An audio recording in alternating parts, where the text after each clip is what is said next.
Ministre, la parole est à Madame Isabelle Le Callennec. Merci, Monsieur le Président. Monsieur le Premier ministre, les élections départementales auront lieu les 22 et 29 mars 2015, soit dans seulement 4 mois. 4 mois qui risquent de ressembler à une course d'orientation pour un gouvernement privé de GPS. Les recours sur les redécoupages des cantons, ou plutôt les tripatouillages, ne sont pas tous arbitrés. Les candidats ne connaissent toujours pas les plafonds de dépenses autorisés. La durée du mandat est tantôt annoncée à 5 ans, tantôt à 6. 5 ans si, selon votre volonté, Monsieur le Premier ministre, les conseils généraux disparaissent dès 2020. Mais pire encore, vous n'avez aucune vision claire et partagée du devenir des départements. Je vous cite.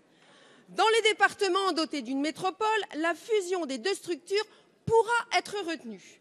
Lorsque le département compte des intercommunalités fortes, les compétences départementales pourront être assumées par une fédération d'intercommunalités.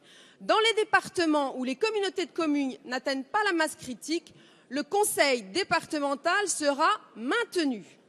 Alors permettez-moi de vous citer un cas d'école, celui de l'Ille-et-Vilaine en Bretagne. Notre département est doté d'une métropole, Rennes. Il compte des intercommunalités fortes, comme par exemple au hasard, Vitré, Saint-Malo ou Fougères, chers collègues Gilles Lurton et Thierry Benoît ici présents. Mais notre département est aussi riche de ses territoires ruraux. Alors je vous pose 2 questions simples, Monsieur le Premier ministre.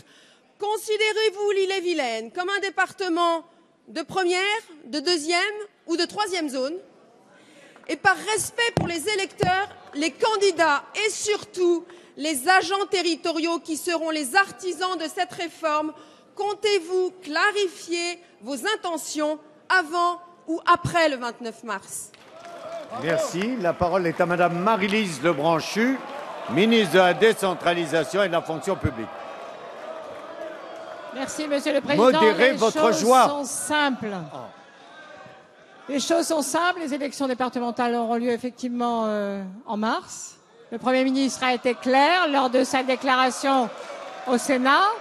Nous avons entre 2015 et 2020 pour trouver la meilleure des solutions possibles. Et je vous rappelle 2 choses.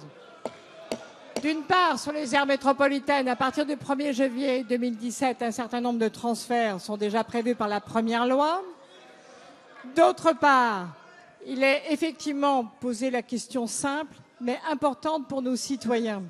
Est-ce que ce sont les institutions et l'organisation qui compteront en 2020 ou est-ce que c'est dès cette année notre engagement politique, à nous qui accompagnons nos candidats sur le terrain pour savoir comment on va financer l'aide pour les personnes âgées, comment on va soutenir les populations vulnérables, comment les départements vont être des aires réelles de la solidarité, comment nous allons organiser une péréquation entre les départements les plus riches et les départements les plus pauvres. Une enveloppe pour la première fois de plus de 800 millions d'euros a été apportée aux départements pour faire face aux dépenses de solidarité. Le problème, la question plus exactement de ces élections, eh bien, quelle solidarité en France pour ceux qui ont le plus besoin de nous, départements d'Ille-et-Vilaine ou autres départements? C'est la seule question qui vaille. Merci. Bon, mes chers collègues, la séance des questions au gouvernement est terminée. La séance est suspendue. Retrouvez votre calme et nous nous retrouvons dans quelques minutes.